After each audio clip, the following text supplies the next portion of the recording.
Okay, ladies and gentlemen, today we are talking about water. This is an important factor when you purchase a house, dependent on where that water is coming from. Today, we're going to go over cisterns, wells, and public water just to give you an idea as to what to look out for. Now, thank you so much for watching. Please don't forget to hit that subscribe button because that's going to give you information and help me pump out information to others that may be in need as well. Thank you again.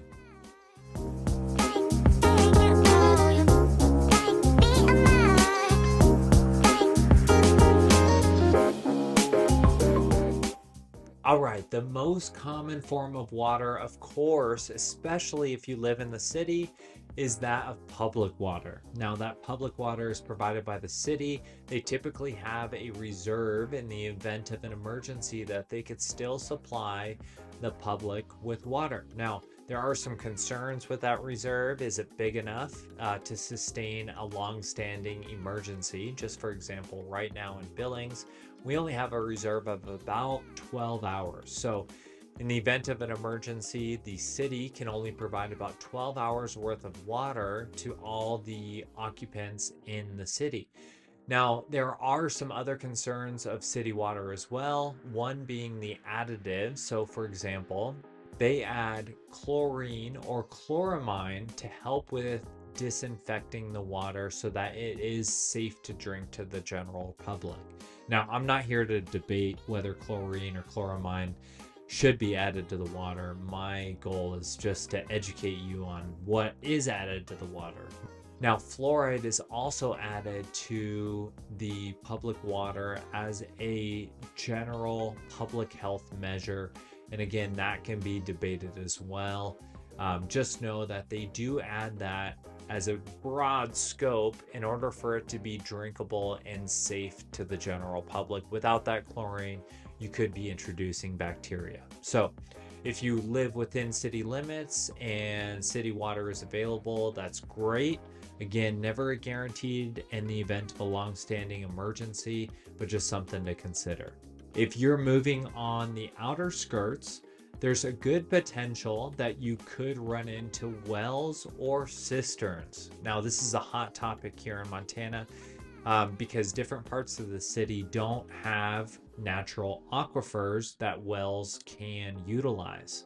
So with a typical well, the well is drilled down to a certain depth, and that is access to an aquifer or a natural aquifer. Now, the hard part about wells, there's two cons to a well.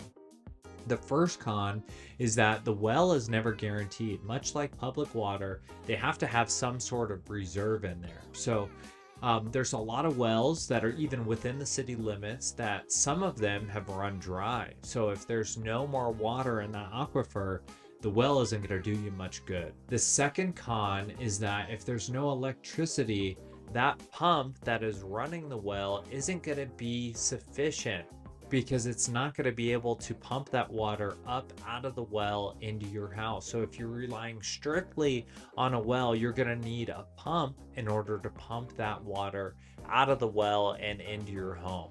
Now, for the most part, wells are awesome. Typically, you just need the electricity to run the well pump to pump that water out of there. It's very uncommon that wells run dry, but it is possible. So you can never guarantee that a well is going to work great forever. Now, with that said, well water does have to be tested, much like public water does, much like a cistern does. So don't think you're out of the woodworks just by having the well itself. You should test it occasionally. Sometimes you have to even bleach the well in order to kill bacteria and make it potable. Moving on to a cistern. We see a lot of cisterns in areas that don't have wells or don't have aquifers to supply those wells. So a cistern essentially is just a big holding tank. Just as an example, you can have a 2,200 gallon tank. That cistern is just a holding tank in the ground. Here in Montana, they bury them. Elsewhere, they keep them above ground. But with the fluctuating temperatures, if you don't have it buried in the ground, it will freeze for sure during the winter. Now, a cistern is great just because you can provide water to a house that doesn't have access to a well and doesn't have access to the public services. So sometimes your only option is to have a cistern. One thing to keep in mind is that each occupant in a home typically uses about 50 gallons of water a day. So dependent on your family size is going to depend on how big a tank that you should use or how much you should refill the tank. Now, there's a couple different options for a cistern. You've probably seen people driving around with big old tanks in the back of their trucks, and what they're doing is they're hauling water. As of today, here in 2023, typically it's about $4 per 500 gallons of water that you pump out if you haul it yourself. Now, a lot of people don't want to haul it themselves, so they get on a delivery system. So what a delivery system does is they will go out to your house and they'll monitor how much water that you're utilizing for the first few months. And then they're going to get an average as to how much you utilize on a weekly basis. And then they'll come out and top your tank off on a scheduled basis. Now, if you have the delivery system, that obviously costs more than if you were to just haul the water yourself, but it comes down to a convenience factor. Do you want to haul the water yourself and go to the water storage tank, or do you want to have a delivery system deliver it to you? Now, as of right now, the water delivery system is about the same price per gallon as it would be if you were to live in the city. But again, it all comes down to convenience.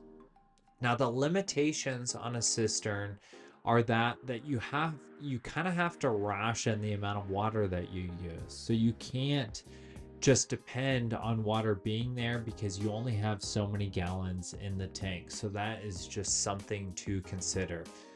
So of those three options, public water obviously is the most convenient, but having a well, I think, would be the next runner-up. Now, the real limitation when you move into the cistern style is that you're not going to be utilizing the water from the cistern to irrigate a lawn because you're going to go through water way too quickly. So in a situation where you need a cistern, you have to be cautious on what you want to do with landscaping. Now, we kind of break into different categories. You can go to a community well where there's one well for an entire neighborhood, or with a cistern, you can get a well-fed cistern. So if you have a low producing well, like for example, 2 gallons per minute, you can have that well fill up the cistern on a regular basis. And then once it hits a certain amount, it'll cut off and stop producing or stop pumping from that aquifer. So I know that's a lot of information. You've got public water service, which is great. You've got a well option, which is also great. Sometimes you can use that just for irrigation. Sometimes you can use that to drink as well. Highly recommended RO system, whether you do a well or a cistern.